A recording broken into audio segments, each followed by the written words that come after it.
আজও মিলছে না জ্বালানি তেল, এতে সংকটে পড়েছেন চালকরা। গাজীপুরের কালিয়াকৈরে সকাল থেকে বিভিন্ন পাম্পে অকটেনও মিলছে না, বন্ধ আছে বেশিরভাগ পাম্প।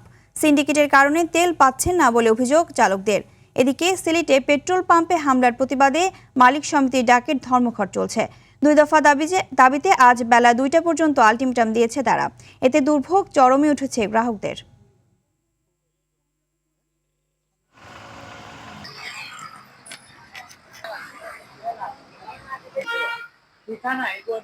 বাংলাদেশে মজুত আছে তেল, তারপরও এই তেল দিচ্ছে না।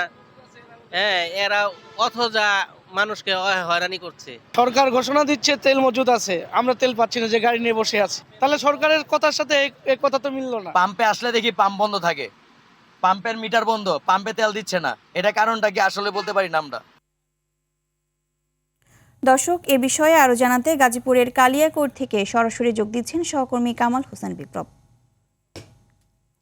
কামাল, পাম্পের কি চিত্র দেখছেন জানাবেন, এবং তেল সংকটের ব্যাপারে পাম্পের কর্মকর্তা কর্মচারীদের বক্তব্য কি?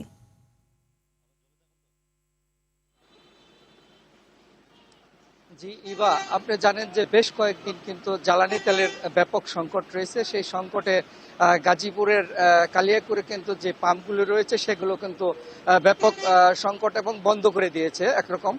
গতকাল রাতে থেকে কিন্তু অকটেন, পেট্রোল, ডিজেল একেবারেই বন্ধ করা হয়েছে। অধিকাংশ মানে প্রায় 14টা পাম্প রয়েছে, তার 13টা পাম্পের মতোই এই ডিজেল, অকটেন, পেট্রোল বন্ধ করেছে। আমার পিছনে আমি একটু দেখাই, এই মুহূর্তে উপস্থিত হয়েছি খারাজরা ইউনার এনার্জি সেন্টার পাম্পে, ফিলিং পাম্পে। এই পাম্পে কিন্তু যে গাড়ির সারিবদ্ধ দেখছেন, এগুলো কিন্তু গ্যাস নিচ্ছেন, এবং এই পাম্পে পেট্রোল, অকটেন এবং ডিজেল নেই।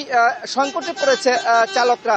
সকাল থেকে আমি বিভিন্ন পাম্প ঘুরে দেখেছি, অধিকাংশ পাম্প বন্ধ রয়েছে। এতে স্থানীয় যে গণপরিবহনের চালক এবং দূরপাল্লার যে চালক রয়েছে তারা দুর্ভোগ পোহাচ্ছেন। আর এদিকে একটি পাম্প খোলা রয়েছে, সেই পাম্পে কিন্তু দীর্ঘ লেন রয়েছে, যার ফলে কিন্তু ঘন্টার পর ঘন্টা তেল নিতে অপেক্ষা করছে।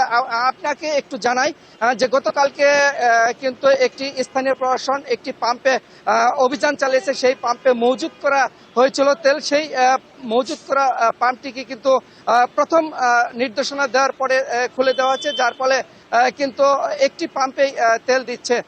জি, আর কর্তৃপক্ষের যে রয়েছে পাম্পের, তাদের সাথে আমি কথা বলেছি। তারা জানিয়েছেন যে মূলত ঢাকার যে ডিপো রয়েছে সেখান থেকে তাদের তেল দিচ্ছে না, যার ফলে এই পাম্পে তেল তাদের সংকট দেখা দিচ্ছে। জি ইভা, এই ছিল পাম্পগুলোতে সর্বশেষ খবর। কামাল, ধন্যবাদ আপনাকে।